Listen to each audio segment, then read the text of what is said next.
Hey, it's Karlie. Hey, it's Shamina.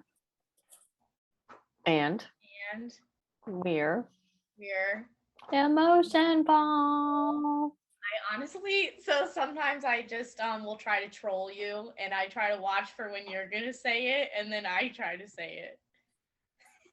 I gotta find joy. How kind of you. All right, so before we jump in today, are we good? I was just watching Blue. Gotcha. Before we jump in, if you're watching us on YouTube, then you know what's to come. But if you're not, then we want to thank our patrons first: Joanne Stewart, Kevin Gallagher, Therese Gallagher. Did I say the right names? Yes. Okay. Thank you all for your continued support on Patreon, and like us on Facebook, Emotionful Podcast. Follow us on Instagram, Emotionful Pod. Subscribe to us on YouTube. All of the things. Do all of the things because we appreciate all of the things. So, what are we talking about today, Karlie? So first off, we have our beautiful ladies here. We're going to be doing a group chat. We have Stephanie. Hello. Michelle. Hey. And so we are going to kind of jump in a little bit about body image, and we'll go more into explaining that once we start. So are we ready to get full? Emotionally full? Emotionally full? Are you? Are you? Let's do it. Are you? Are you? I am. Let's do it. Let's do it.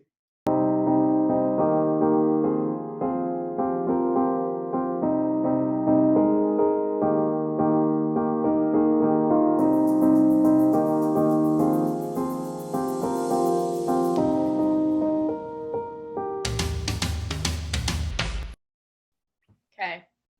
So you go because you said I got a lot for this. I do have a lot.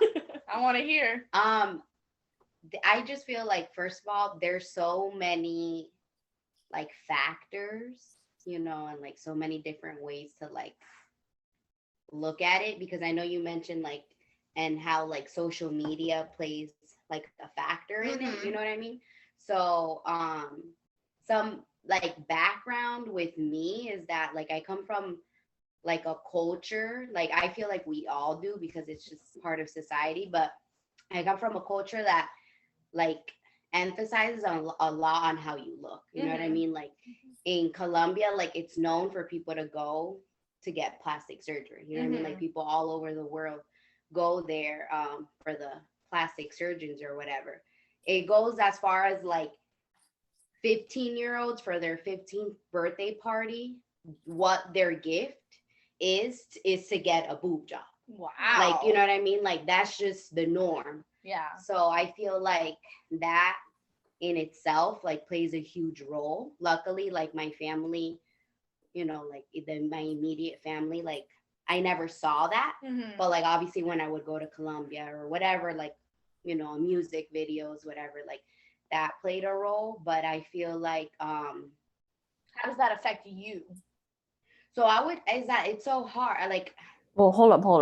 Let me go back for a second to our viewers and give them a little context. So we're jumping into body image today because we're about to enter into summer and the whole, kind of the summer body fad, bikini body fad kind of going on. And as women, we wanted to be able to kind of touch on body image. And so that's kind of where the topic is coming from today, just to give everybody a little bit of context.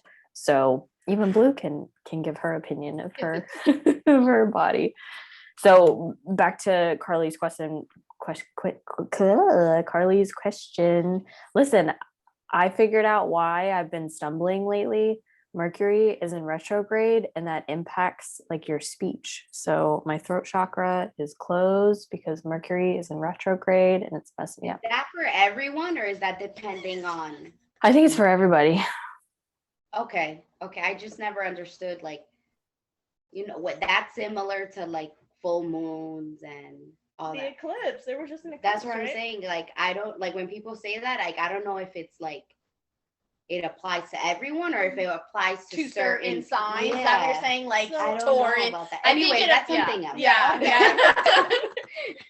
Oh, we have We someone have joining a in. join person. We have Omar. delayed. Oh, it's a delayed. Hi, Hi. Hello. everyone. So we kind of jumped in, but we'll tell you real quick what we're talking about. Michelle told her kind of view on it, but we're talking about like body image with it being like summer season coming up, and how does that affect you, or you know, what is your take on it and things like that.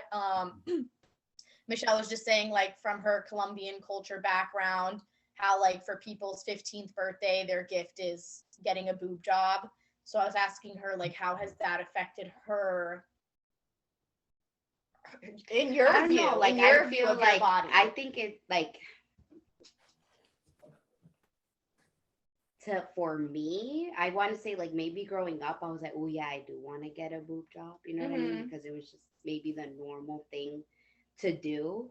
But I feel like now, like how it has affected me is like I really how do you say, like, not empathize, but I can really see where young girls can be influenced to want to get that done. Yeah. Not necessarily me, because I mean, you know what I mean? Like for the past 10 years, I would have been able to get a boob job, no problem. I could have just flown to Colombia, stayed at my family's house, you know what I mean, and done the process there. But like as an adult, it's never like crossed my mind where like, oh, I want to get that done. But I do think that, you know, that society does play a role in like how, you know, we view ourselves. But like my body image, I feel like it's like, even if it's, let's say I'm on social media and I'm scrolling, like, and I see, you know, like the ideal body, like for me, I just use that as motivation to go harder at the gym. You know what I mean? Because I like since I come from a culture where looks and how you look is very important, there are some like vanity, I don't know if that's the word in English, but for me, like, how do you say, like, I'm vanity, it's not like that. You care about your Vain. look. Yeah, like to me, like it, I do that to me, like how I look is important to me. So it's not like I'm scrolling and I feel bad about myself. I use it more like, oh, I want to go hard, because I use that as motivation. Like I want to look good, because to me it's important. I want to look good. Yeah. I think like when I think about it, I think that nowadays they're being more when I say they, like ads and, you know, society magazines, things like that, are being more inclusive to include all body shapes. But I think as we grew up, that's not really what we saw. And so I feel like now that we're kind of entering like our 30s, it's, for me at least, I'm noticing my body is changing. Right. And that's been really hard to accept because of all that you saw. For me, what I saw growing up was like, you know, being sticks and twigs. And the fact that I can't fit into a pair of jeans that I could fit into when I was 21 is like killing me. But then I'm like, okay, but I'm also almost 30. So, and I think that now, like the body image to have is like being really toned and a big butt, and it's changing. Yeah, and I want that, but I really like food. So it's like that struggle every day to kind of, it's right now, I think it's just like learning to accept that as I'm maturing and like becoming closer to 30 than 20, my body is maturing and developing. And so obviously I'm going to have wider hips or whatever, and that's okay. But I feel like even that phrase that you had just said, but I like food too much, contributes to the negative image, because you can like food and still have a positive relationship with your body. So I think even that statement, and you know, we were just all together over the weekend and somebody else had said the same thing, like, oh, well, I like food too much. And like we need to fuel our bodies.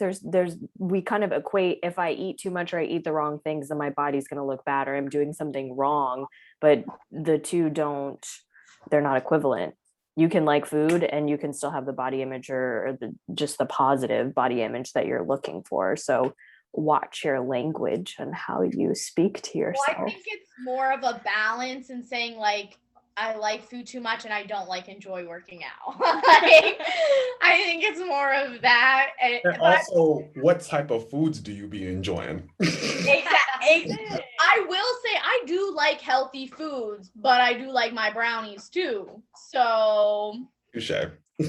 I like some brownies.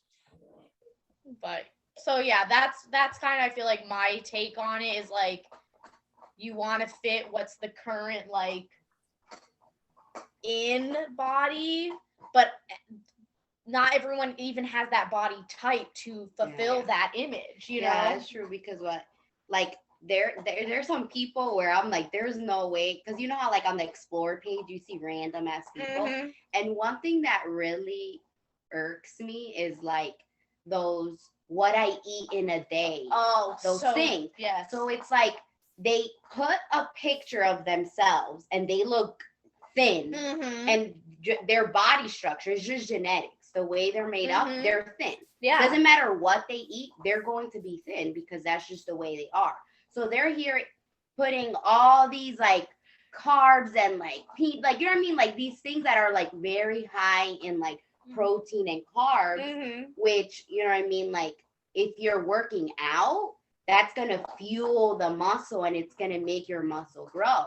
But if you're not working out, that's just going to turn into fat. So my thing is like, they're putting this idea that like, if you follow all these foods, and it's a lot of food like that they eat throughout the day, then you're going to look like this. Right. No, like just because you look like that and you're eating that, that does not have the same effect on another person. And I think, you know, they're trying to prove like, oh, you can eat all this and still look like this. I'm like, you can. Yeah. But that doesn't mean everyone can. And I think it's funny because that made me laugh, because I've seen some videos that's like realistic of what I eat, like the realistic of what I eat in a day.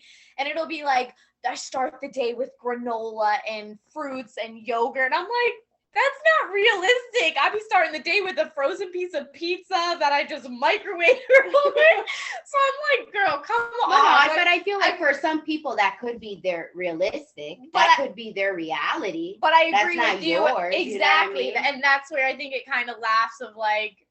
But then there's also the other extreme where people post about like, I ate a boiled egg and a piece of toast for lunch. Like, that's also not healthy. Well, like, there's this new thing, Lori Harvey.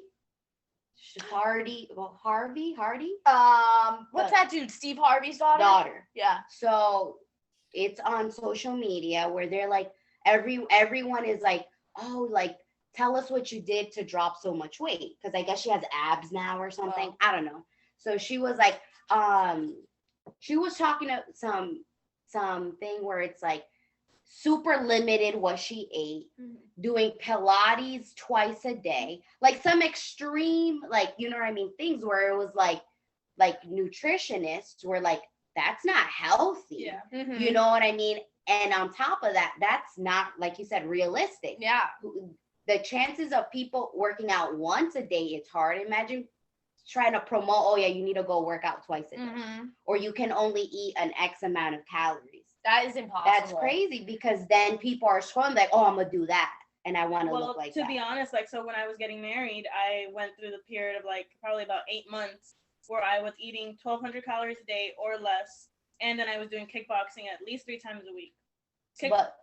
But I wouldn't like. You wouldn't eat what you burned? What I worked out, exactly. You would not? I would not. Oh yeah. So you then were sometimes running on low energy. So sometimes I would literally go to kickboxing and like leave there feeling like I was lightheaded to the point where I had to like stop doing it because it was unhealthy. Yeah. And so then now where I'm trying to get back into calorie counting, like I don't want to get back into doing something like that. So it's kind of hard to find like a good balance of how to do it. And I think it's a matter of like, and like with this comes money, but really paying someone who knows what the fuck they're doing and something that is healthy for you. Because if we just base it off, oh yeah, I'm just gonna calorie count, I'm gonna do, you don't know if that's good for you, Yeah. your body and your needs.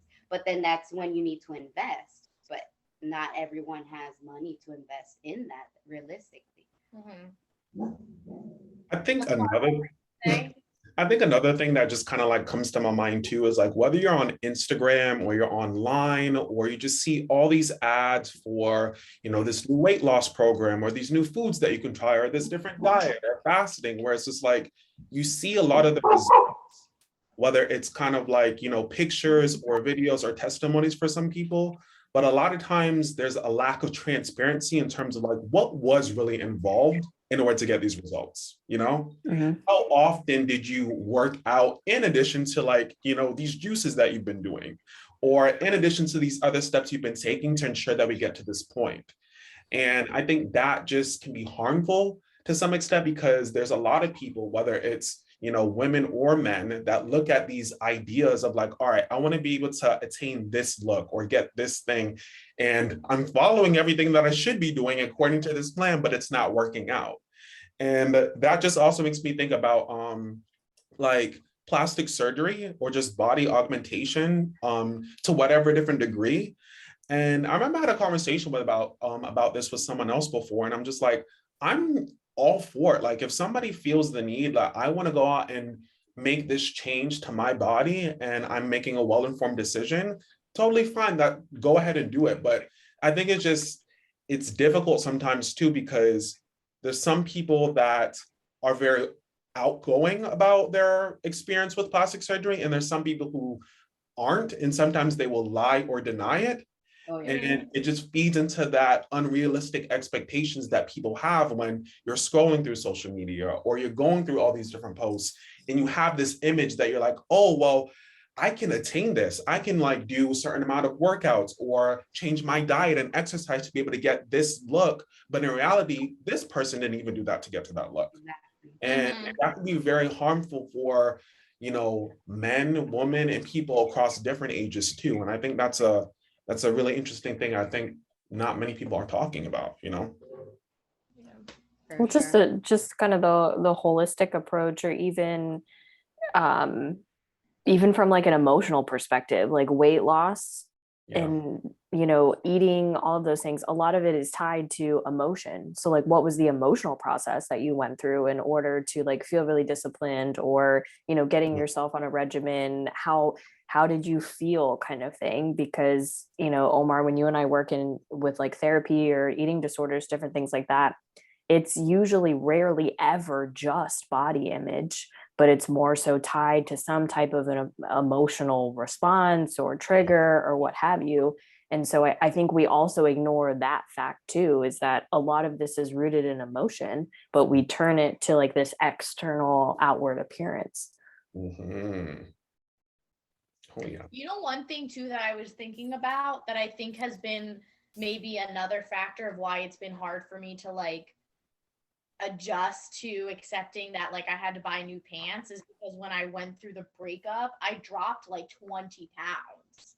And so like my lowest, I think I was like 135. And now obviously because I'm living life and I feel good again, I've gained it back and I've gained some more. Not a lot, but like, you know, enough that like, so I think just like kind of seeing that, it's like, damn, like, you know, when you try on your jeans and 9 out of 10 of them don't fit you anymore, or they fit, but you feel so uncomfortable in them, it's like kind of disheartening. And then because I was talking to my therapist and I said, you know, when I look at myself in the mirror, I don't feel bad about my body, but when I try my clothes on, that's when I feel bad. When I see myself and I just see, I'm like, I look good. But then when I put my jeans on and they don't fit, that's what makes me feel bad. And I feel like that's why then like, but then I don't want to wear anything. Yeah, but then that's when you have to like question, like, why am I feeling bad? You know what I mean? Like, and there could be many reasons why you're feeling bad, but one of them goes back to the, you know, like the whole thing when we were growing up, you wanted to be that zero. Yeah. You know what I mean? Oh yeah, I'm a zero. I'm a double zero. Yeah. or I'm a 2. It was like a I'm flex. yeah, it was like a it was flex if to you be- could say that you you were know a what I dub. mean? Yeah. So now as grown-ups, like our minds have shifted and our like perspective has changed. However, those like foundational, you know, whatever, like it still flares up. And that's when you're like the number. It's the same thing like with me. Like a long time ago when I started working out, I realized I can't look at the number on the scale.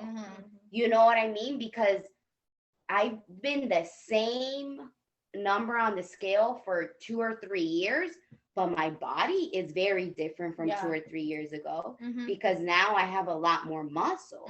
You know what I mean? But a lot of people do focus on they number. weigh themselves weigh themselves number, and it's like you can't think about that.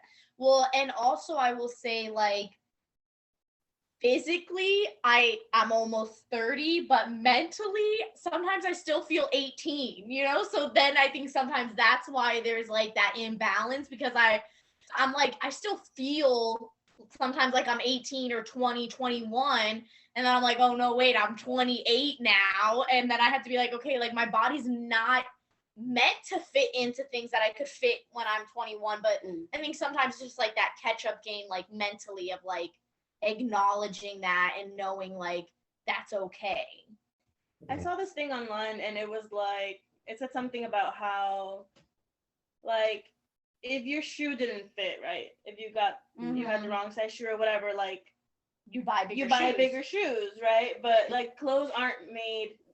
You're not, And clothes aren't made to fit you, you're made to fit clothes. Or Exactly. whatever, yes. You get what I mean? Yes. Though? It's like, we shouldn't feel bad about the size of the clothes that we're wearing, especially because freaking sizes of jeans, shirts, whatever, they vary so much based Especially on for brands women, and yes. all this stuff. Like I was telling you, you were talking about the jeans about Old Navy and whatever, and like some jeans don't work for me because I have a big butt, but I'm really short. So like if I had the same butt size, but I was a few feet taller, It would be a different pants, size exactly. jean. Yep. So in general, I feel like if we could see it that way a little more, would we feel more comfortable in our clothes? But It's you definitely have to like shift your mind. Yeah. It's a mindset. which goes back to what you guys are saying about like how it's a mindset thing. It's an emotional thing sometimes where there's just certain things, you know, in your mind that, you know, emotions in you or whatever that can trigger those kind of thoughts. Well, I think it's usually shame and judgment. And those are kind of like what it mostly boils down to, because you judge yourself that you can't fit into the clothes, and then you shame yourself because you're too big or, you know, have gained too much weight, your body doesn't look right, what have you. And those two emotions together are like a really nice shitstorm for most of us to experience. And it's really, really easy to view ourselves as parts and not a whole being. And I told you this, Karlie, just over the past weekend. You were like complaining, or somebody was complaining about something, and I was like, you're a whole person, you are not just these individual parts. And I think a lot of times with social media, we view ourselves as parts. Well, I need a flatter stomach, or my butt needs to look bigger, or my breast needs to look larger, or my hair needs to be this way, my eyebrows have to be this way, my makeup needs to be this way. And we break ourselves down and down and down into these individual pieces instead of being able to see the whole picture of who we are as people instead of these parts. And Why does I say something and then everybody's just like silent? No, I wait to see if someone because I don't want to interrupt. Because I'm thinking. But no, I agree with you, and blue. And I laugh because while we were getting ready for this, we were all like literally pointing to individual things on us. I'm like, oh no, you can see that. Like this? Yeah, and I think it's funny For because sure. when I look at like my friends, You I see them as that whole. right. Mhm. Yeah. And I literally was looking at you when you got out of your car, and I'm like, you're so petite. Like, you know, I was just like, oh, she's so cute. But like, if that was myself, I probably would have broke it down and been like, oh my God. And you like notice all of these things. But, and so it is like the mindset, and like For you have, sure. because why do we see our friends and everything, and we're just like, you're just so perfect. Right. But then it's like ourselves, and we're like, oh my God, I could be better with this. But I agree, like, I want to see myself and just see me and not see my arms or my legs or. Well, so how often do you actually see all of you? You know, like if you're looking in a mirror, most of the time you're like looking at your face and then you're like staring at a specific. Or if part of your you're face, looking at or- the outfit, you just look at your body. Right. You know what I mean? If you're doing your makeup, you just look at the face. But yeah, so most of the time you focus on those different parts. Every night I think shower, I have a mirror right in front of my shower, and I'll be looking at myself. and I think that's honestly like healthy, because you're being really intentional of looking at the whole piece. But I think especially for us as women, we've been trained to view the parts. How does your makeup look? How does your hair look? How does the outfit look? Nobody ever asks like, how are you just feeling as a person today? Or like, oh wow, like you're just like radiating this really positive energy. They're like, your outfit looks cute. I like your hair. Your nails look nice. Your makeup looks really great today. You know what I hate at work? When someone's like, oh, you wore more makeup today. You look nice. Or you look tired. Yeah. And it's like, oh, thank you. But even when they try to like mask the good thing, but it's like really, it's like, you only look nice because you wore more makeup today. Yeah. It's like, no, like, come on. Now, Shamina, how is body image and whatever for you? Depends on the day. Yeah. I think my body image is something that I have struggled with for most of my life. I went through this phase. My family jokes about it, but I think it actually got to me a lot more than I'd let them believe. But when I was younger, I was more like plump before I hit puberty. My brother and I both were, and my family had this running joke that was like my pumpkin stage. And so any photos in like that time, they're like, oh, that's Shamina's pumpkin stage. And then I hit puberty, and it was like, oh, like where did all of it go? And my body started to like shift and change. And so I think, and this is just like coming to me now because I haven't really thought of this before, but I wonder how much of my family's conditioning also contributed to like my body image of like, oh, well, this is a different stage of you. Like this isn't, nobody ever was like, Shamina, like you're fat, you need to go lose weight and stuff. But I'm just the names and like associating that, because then afterwards, after puberty, nobody was like, oh, Shamina, this is like your twig phase or, what have you. So I think that's been a huge thing for me for as long as I can remember. And even in adulthood, sometimes I think it's worse than when I was a teenager, because I was able to like maintain it better, or, I was working out, I was doing sports, I was more active. Stephanie, you were talking about like counting calories and like going to the gym. I can remember in college, I was counting calories. I would go work out, lift weights, and I'd come home and I'd eat a banana. And like, that was the only thing that I would eat. And then I'd go to sleep like that. And it came to a time where I was like, I started to get nauseous and I started to get really dizzy afterwards. And I was like, why is this happening? And somebody was like, I don't think you're eating enough. And I was like, I can't eat after the gym. Like, that's bad. I'm going to gain more weight. And I can even like counting calories. I did that in college too. And I tell the story a lot, but I was going out with some friends and we were going to go drink and, have some food, all that kind of stuff. And I stood there looking at my little calorie counter thing on my phone, and I started crying because I didn't have enough calories to go out and eat and drink with my friends. And that was the last time I ever counted calories. I was like, we're done. This is not healthy. We need to stop this. And it's a really, really big trigger for me, like the scale or just numbers in general, because I will fixate on that like nobody's business.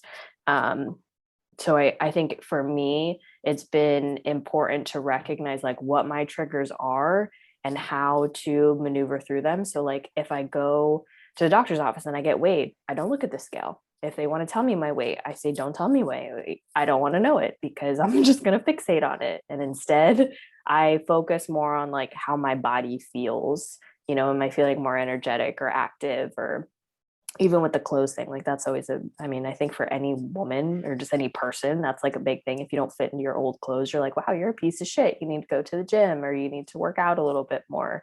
So I think it's been a a lifelong journey that I am still trying to figure out. Well, honestly, I counted calories not too long ago. That thing, counting calories is, I think, so toxic. Really? I think it depends on the person because depends. I I think it counted them depends. and I have not felt shitty about myself at Okay, all. well, So I think it really depends on and your how you're approach doing.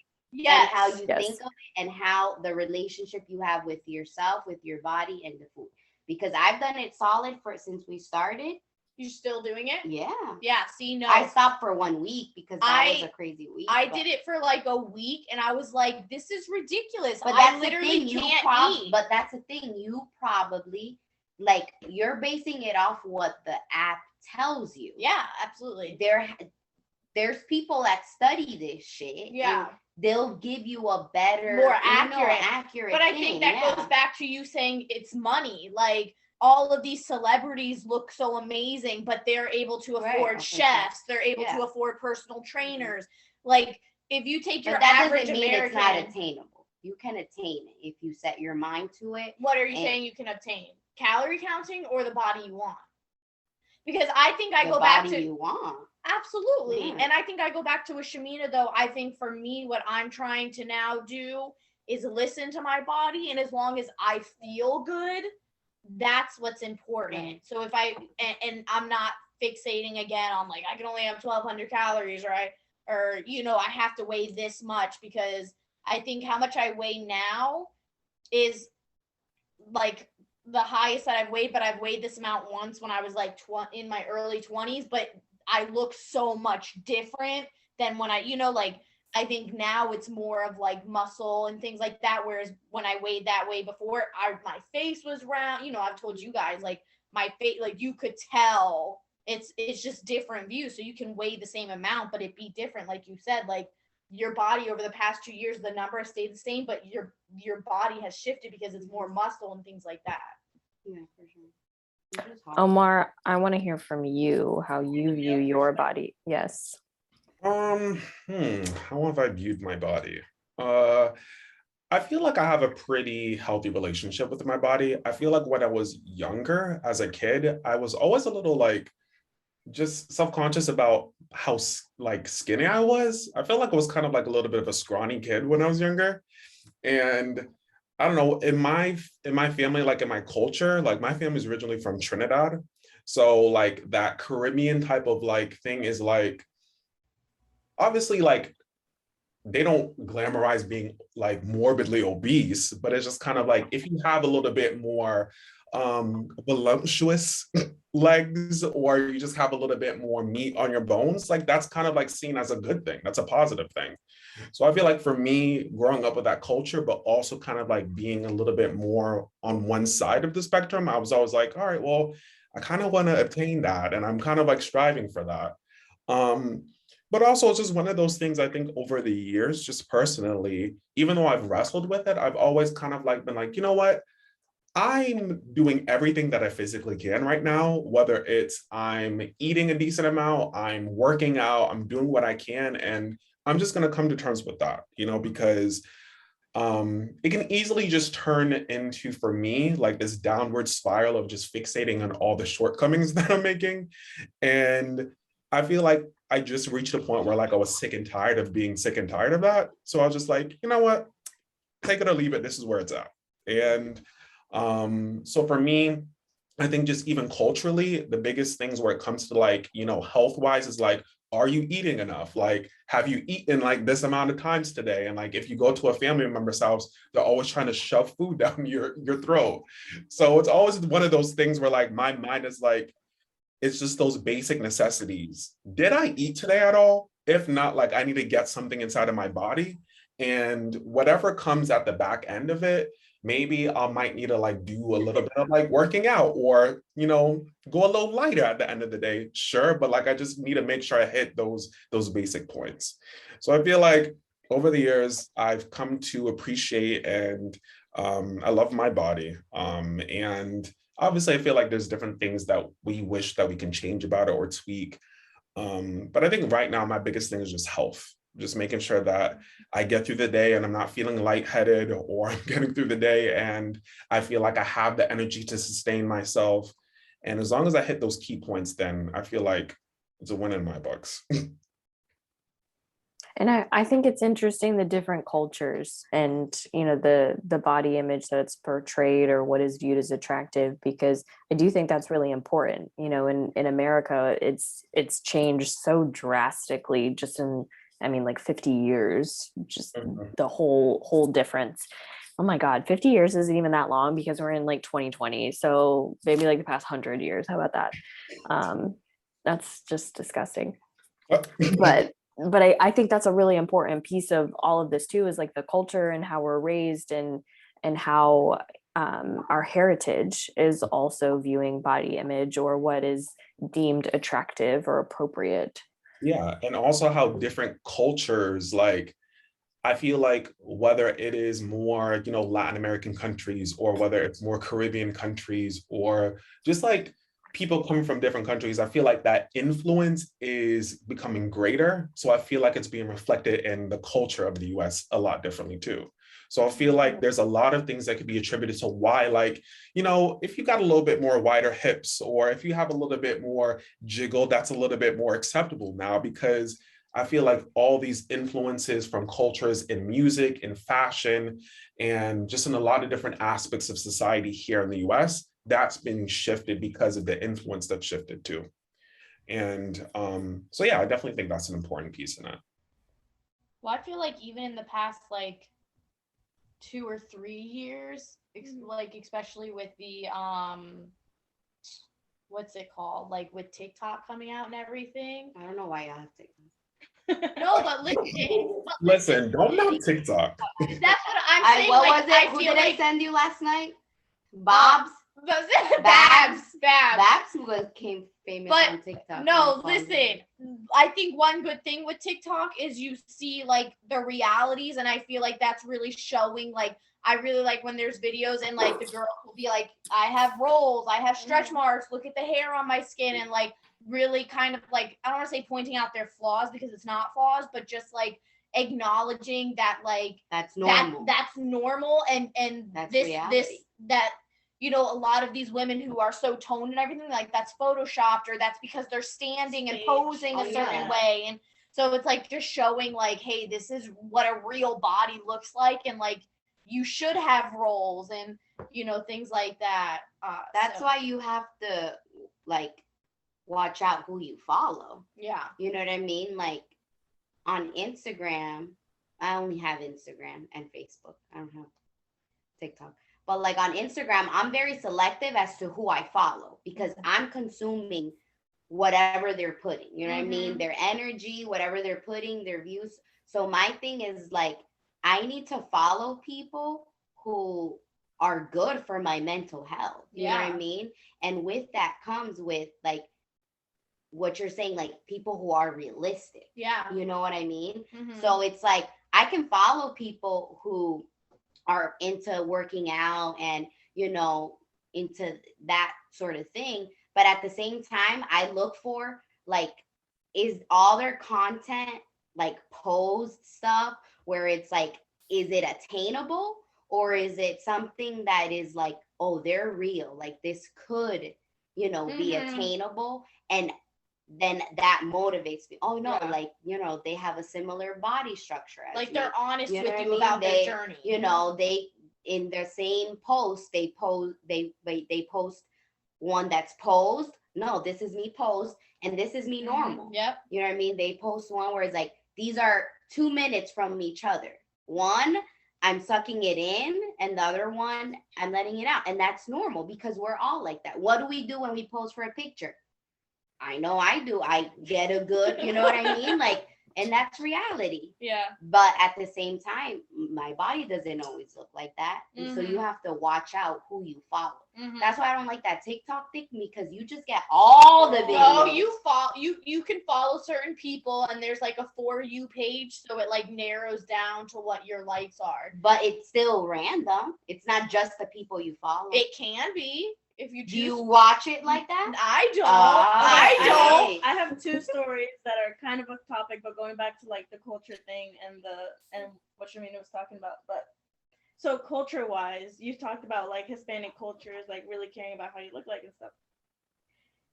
There's this thing in my household where, and I think a lot of Hispanics do it, where like out of endearment, like a nickname is gorda. Or like gordo, or gordo. Yeah. Like that's literally growing up, which Like means fatty, fat. Which means fat. Yeah. El Like, gordito. yeah. So like literally growing up, if my mom was calling me, she'd be like gorda or el gordo, like to my brother. Or whatever, flaca, right? even or flaca. flaca, yeah. Like someone skinny. So it's like it's like over time you like have this thing in your mind where it's like, oh, I must be fat because that's what I'm called every single day. But parents don't see that because it's like a term of endearment to them or something like that. Like, oh, you chubby cheek, kind of like that, like in like. Right. So then, you know, you don't really notice that like on the surface, but it really runs deep. And I remember looking back at pictures of like me in high school or whatever, and like at the time feeling like I was really big, but then looking back at pictures and it's like I wasn't even that big, like at to all. that self-conscious. Right. I know. But it's isn't that funny? In high school, you feel so big, and now I look back and I'm like, I was so tiny. And I wanted to go back to the plastic surgery thing because so my aunt has a background in like massage therapy, and she does therapies after like plastic surgeries and things like that for a lot of people. She doesn't do it as much anymore, but she had her own business. And so for the longest time, I had this like, I don't know why, this is like bad view on plastic surgery about like everything we're talking about, how it makes you feel like you're not good enough and like all these things. But she is so into it and like knows everything about like Botox and about like all the things you could do to your body and things like that. And then she showed me this show on Netflix, which I can't remember the name of, but it's about like people who have to do plastic surgery for like, for example, like if you gave birth and then you got a tummy tuck to like re-lift your self-esteem, because after giving birth, you know, you have a lot of like saggy skin or like things like that. Or even postpartum depression. Yeah, and it gave me like a different view on it, but I feel like I'm still like struggling with my view on plastic surgery because I have this like such a negative connotation where I'm like, I would never do that to my body. Like I would never want to feel so bad that I would want to do that. But then I see these people who like it makes them feel better. And well, I think it's because media usually only portrays kind of like your like negative view of plastic surgery, of like the big boobs or the big butt and things like that. But there's obviously other routes of people getting plastic surgery because they just birthed their child or or maybe they burned their face or like I know I have a cousin, I believe she got plastic surgery because she got abused by an ex-boyfriend and she literally had to get like her face redone because she was injured so much. So but I mean, even if you're doing it just for the simple it's fact your choice of but I get it, whatever, you know what I mean, like mm-hmm. I think it is your choice. However, it's like a slippery slope, like Stephanie said, like, because it's like, yeah, but at the same time, it's like, it could be so dangerous. So it's like, you're willing to, you know, potentially put your life at risk for whatever it is, whether it's to make yourself feel better because you need it or whatever. But I just feel like it's hard because as time goes on, the younger the people are wanting to get it done. You know what I mean? Like, yeah. Well, I think that goes back to even like the social media piece and, you know, being mindful of who you follow. This new generation doesn't know any of that. Doesn't know that this isn't attainable. This isn't realistic. This is Photoshop. I mean, they may because it's so much more talked about and normalized now, but they are growing up in that age. We grew up, you know, Facebook just started coming out end of middle school, beginning of high school. They have lived in Facebook and Instagram and you can be an influencer as a teenager. That did not exist. That was like not a thing when we were growing up. My 7-year-old cousin will all the time say, I want to be an influencer. I want to do TikToks. And like that's the culture that they're growing up in. So I think it's going to be even more challenging for this younger generation to break these cycles and patterns of thinking, because it has been shoved down their throats basically since they've been born. We are kind of at, I think our generation is, it's like really beautiful of like we grew up with these things, and so we can recognize like the changes and the evolution, whereas before, you know, the older generation above us is like, oh my god, things are so drastically different than when I was younger, and then the generation before us has no idea about anything that we've experienced, but we're kind of like right in the middle of this, I don't know, era, age, what have you. So I think that gives us more of an advantage, but it's harder to protect the youth. And even with like Disney, you know, how many Disney princesses when we were younger had like curves or were big boned or thicker? Like I can remember when I saw Moana and I was like, this is good, like you look normal, like I like this.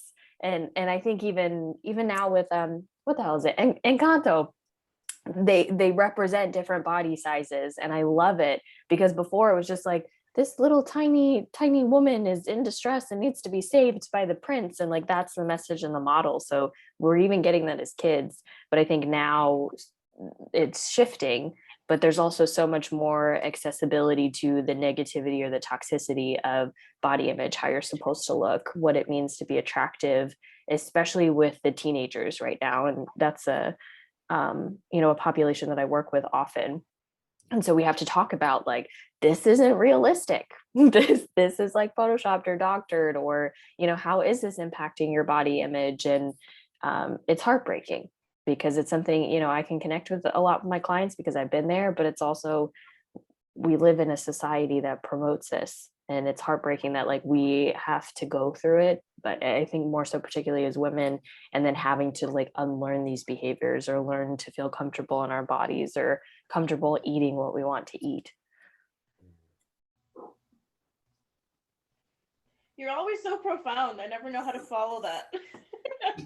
I was just gonna say, like, I feel like the younger generation, because they've literally grown up with social media, I think they really rely on that a lot for likes and comments. And so I think that like it's even more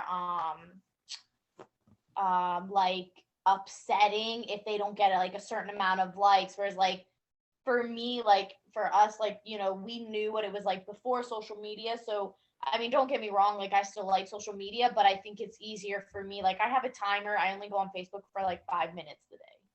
And I'm never like, oh my God, I need to extend my timer. I need to be on Facebook. Like I'm just like, okay, I'm not on Facebook anymore. I'll check it out tomorrow. And like Instagram, it's only like 20 minutes. And like and like I barely even post, but I think like the younger generation, it's good that we are starting to show like more normalized bodies because of how much they are on social media, and like how much social media is a part of their daily life, you know, like because there's like what's like little kids, there's a little kid who literally is like famous for reviewing toys. Mm-hmm. So it's like all of these kids are influencers at all these different ages, but like Shamina said, because of that, it's so important to like make sure that they're aware of what's reality and what's not, because social media, again, like a lot of people just portray this perfect life, and like kind of away from body image, but about social media is like, you know, sometimes I think going on social media can be really tough because everyone just always portrays the best parts of their lives, you know, like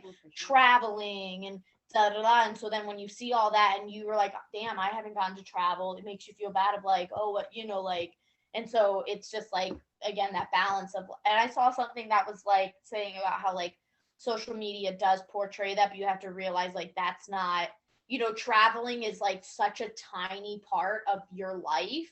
And so like you have to remember like the majority of your life, which is like working and your day to day and things like that. Well, I think, oh, go ahead, Omar. I was just gonna ask, like, how often do you all feel like you talk about body image issues with other women? I feel like with my sister and my cousin, Mm. Like we talk and like we have like a positive like conversation about it. You know what I mean? Like all three of us are completely different. Our bodies are completely different. You know, my sister, my cousin, and I. But there's definitely a positive like conversation that goes on with it.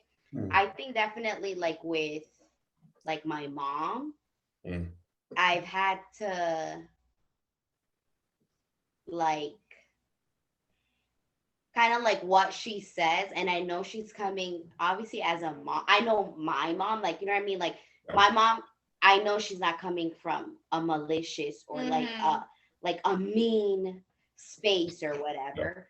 So me knowing that, I mean, I can't say that for all moms, you know what I mean, because I'm sure there's moms that aren't healthy and aren't, you know, whatever. But I'm talking about my mom, and I know that she's coming from a good space.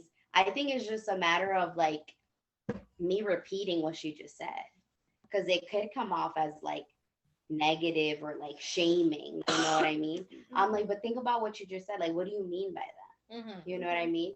So I think with her, like with those conversations, it shifted the way she talks to my sister and I about like body image. You know what I mean? But I still think that we have a lot to work on, you know what I mean, like as women, and how we, you know, talk to each other, and how, you know, like certain comments we make, or, you know, our actions, because you never know if how what you say or how you act might negatively influence other people, Mm. you know, Yes. and how, you know, how they see their body. Mm. Yeah, the reason that I asked is because I feel like when it comes to like men and just like boys, like I feel like those conversations are virtually non-existent. And it's like a weird space talking about it. Like I even just remembered like when I was just like when Shamina was like, well, what's your experience kind of like with like your body and stuff like Omar? And I had to stop for a minute. I'm like, well, what has my experience been like? Oh, okay. But I feel like even like clients that I work with, like there was a 17-year-old boy who has been struggling with some eating disorder stuff. And I remember we were having a session together, and he's like, I think you're the second person that I've ever talked to about this, but you're definitely the first guy that I've shared my experience about like my body image issues and just about like, you know, my own, just like these beliefs that I have about like my body and the things that I hate, and just like, you know, just this constant struggle that I'm dealing with. And he's relatively popular. Like I feel like he has a pretty decent social support group, but he's like, that's just a taboo thing that I never talk about. And my other guy friends, they're just not going to get that. And I feel like that's a common thing that I've noticed with the many other guys who struggle with body image issues, you know?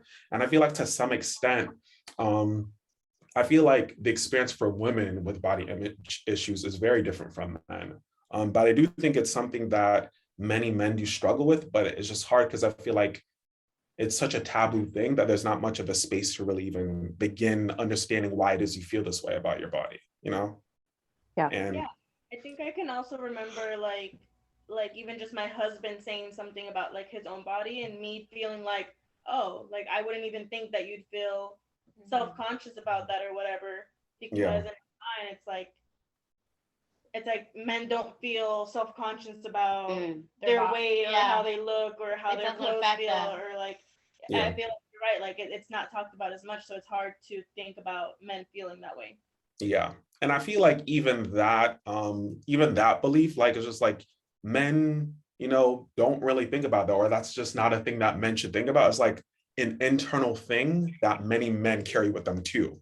It's like an existence they have, and then also like this conflicting belief where like, why does this even matter? I shouldn't even be thinking about that, you know? So it's like, it's just a very interesting, unique experience, I think, sometimes. Um, but yeah. I feel like I suffer in silence per usual. So I don't really talk about it to people unless it's like I'll talk about it to my partner. I think he gets like the brunt of it, but when it comes to like other women, I honestly, and this happened recently, is I just listen. because I hear other people talking about it, or like, oh, picking themselves apart or what have you. And I think part of it makes me feel better because it validates like, oh, you feel that way too. Okay, cool. And so sometimes I think I don't want to say anything, or I don't need to say anything, because I know that other people are experiencing it, and that's helpful. Mhm. But I think it also, just like talking about it, brings up like the feelings of shame and judgment and guilt. And so it's like, well, I already do this to myself. Like, I don't want to have to communicate it and then have to like go through these feelings all over again as I talk about it. So I think it's just easier for me to like stay back and observe than being open and honest. I feel like today's been more open and honest than I am usually. Mhm. Yeah, What I do you- agree. We all think about it a lot, but I feel like we don't really voice it to each other very often. Mhm. Yeah, I was gonna say, why do you guys feel like that's such like, I feel like it's a very common experience for a lot of people, but it's very common for nobody to talk about it. Because that means you have to be vulnerable. Yeah, and Yeah. acknowledge And it. being vulnerable is hard. And, Mhm. like, it's messed up that you have these thoughts. Like, that. Why am I like you said, like, you see all your friends in like this light. Mm-hmm. So it's like, dang, like, why can't I see myself in Like, this yeah. light? Yeah. You know what I mean? But I do think it's important to just how it's normal for us to have those negative thoughts about ourselves. We have to make it a point to change the thoughts we have about ourselves, or like how, we see ourselves in the mirror. Like, Mhm. you literally have to force yourself to be like, no, or like do things that are gonna make you feel good, that you have to, like, you see compliments from other people, why can't you compliment yourself? Mhm. You know what I mean? Like, oh, like, I'm gonna put on this nice outfit to go to XYZ. Why can't you just put it on for yourself? So Yeah. I think it's that idea of just being there for yourself and changing the way you think and the way you speak to yourself is I think it's important. I know it's helped me, like, you know what I mean? Like, just change the way I think, like, just how I have these negative thoughts, how can I change them so that they're positive thoughts about myself? Mhm. And I I feel think like that it's important to like show up for yourself and Mhm. not for other people. And I don't remember if it was you or someone that I was talking to about how like when I was like going out on dates and stuff, like getting dressed up and everything really wasn't that exciting. Mm. But then I think it was like me and you were going to dinner and we were like looking nice, and I was really enjoying it so much more because I was doing it for me, And so like I think it is important to, even out loud, like say in front of yourself, like give Mhm. yourself compliments, but also like stuff that you would do for someone else, do it for yourself. So if you would get dressed up and look nice for someone else, do that for yourself too, or whatever it is.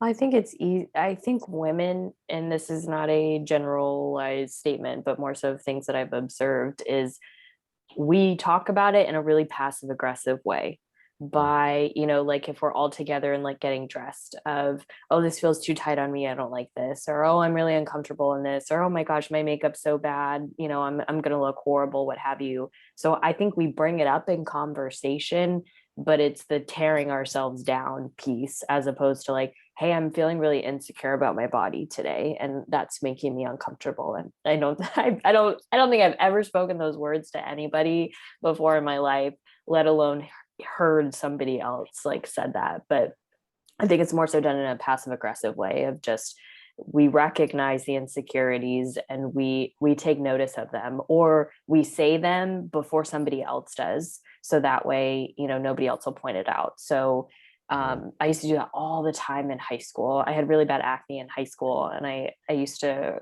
I'd like go up to somebody, I'm like, oh, I know my face is like really bad today, or oh, my hair, blah blah blah blah blah, something like that. And so I'd make it known first, because I didn't want somebody to have to say that to me. I feel like I still do that sometimes, where I'm like feeling Oh, yeah. really about something, I just like rather bring it up than Yeah. have someone else point it out, because that'll make me feel worse than if I just like acknowledge Right. it. Mhm. Well, I think with me, like I have some major, like social anything.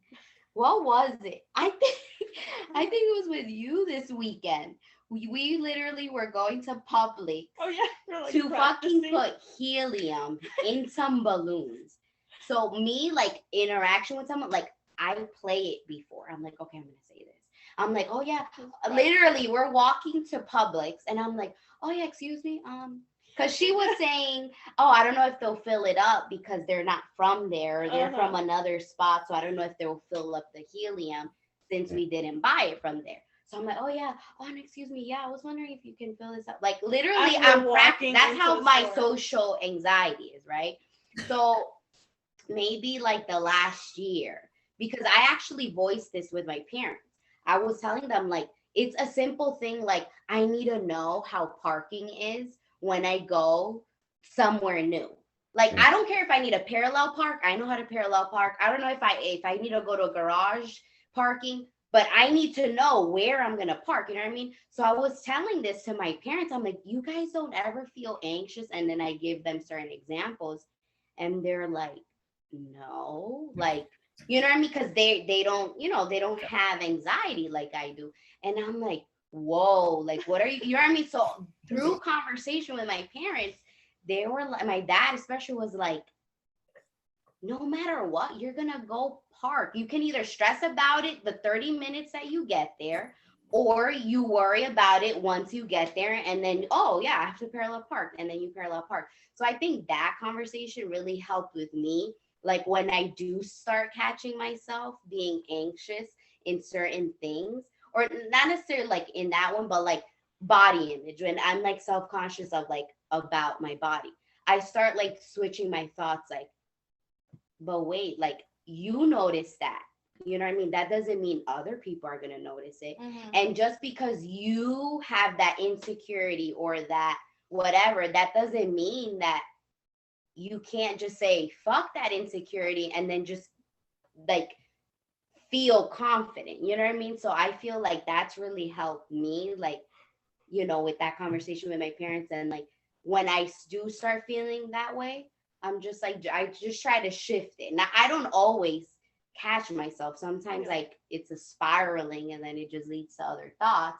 But I feel like it's important that we catch ourselves. Mhm. And then in that moment, like, no, how can I shift the way I'm saying this, the way my thought? How can I change it?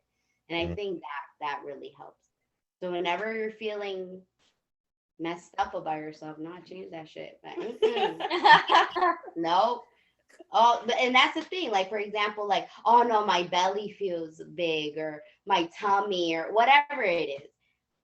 No matter what, like, it's crazy because when you go to the gym, you're either, and like your eating habits, you're either working towards a flat stomach or you're working towards a fatter ass.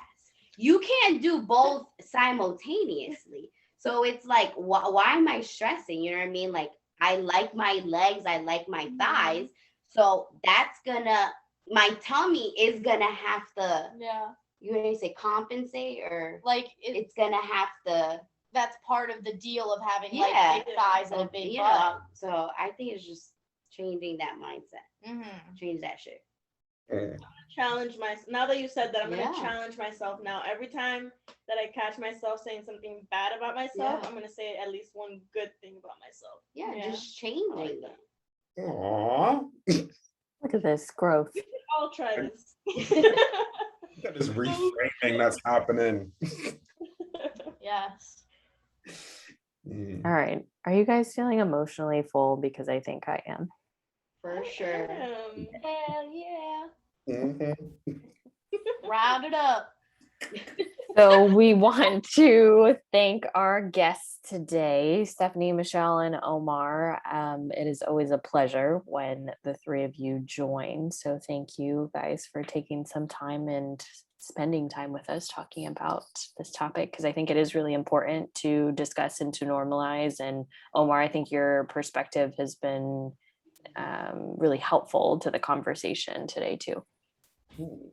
Well, thank you for having us back, you guys. This was awesome. Thank you. Always welcomed.